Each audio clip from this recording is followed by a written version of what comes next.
Middlemarch est un roman qui m'a profondément impressionné, mais surtout parce que je me suis reconnu dans l'horrible Monsieur Casaubon, au point de m'inspirer à moi-même une sorte d'horreur. Une horreur telle que ce personnage qui meurt à la fin de la première partie a presque entièrement gommé dans mon souvenir le reste du roman. Il a fallu que je le relise des années plus tard pour prendre à nouveau conscience que l'intérêt de cette œuvre chorale, dont le titre n'est pas par hasard le nom de la petite ville qui en est le cadre, est bien loin de se limiter à ce vieux pédant égoïste, personnage au fond secondaire, plus important après sa mort par les conséquences de son testament méchant que par sa personne vite effacée de la scène. J'eus un jour la surprise d'entendre Marc Fumaroli, qui vient de nous quitter, me confier qu'il se reconnaissait lui aussi avec horreur dans Monsieur Casaubon. Le plus étrange est qu'il ne m'a pas dit qu'il se reconnaissait lui aussi.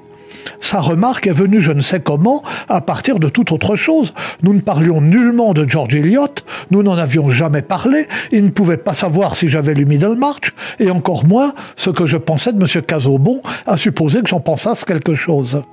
Casaubon le poursuivait. Faut-il que ce personnage soit porteur d'une cruelle vérité ?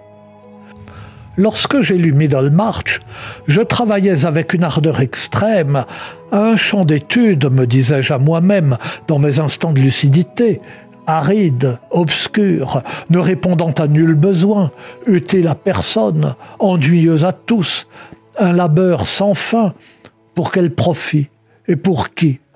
Et c'était à cela que je sacrifiais ma famille. Les années étaient encore proches où je préparais ma grande thèse telle qu'elle existait alors.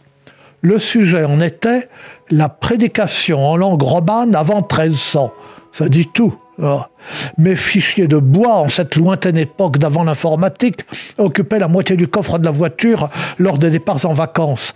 Pendant ces vacances, j'étais à mon bureau de 8h30 du matin à 5h du soir, avec une interruption d'une demi-heure pour déjeuner, sauf le dimanche, où je travaillais 1 heure de plus pour rattraper celle de la messe.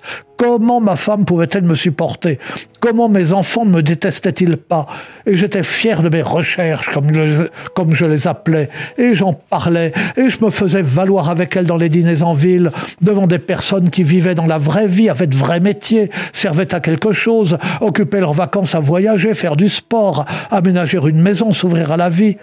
Quel Casaubon j'étais, tout glorieux d'être un fruit sec.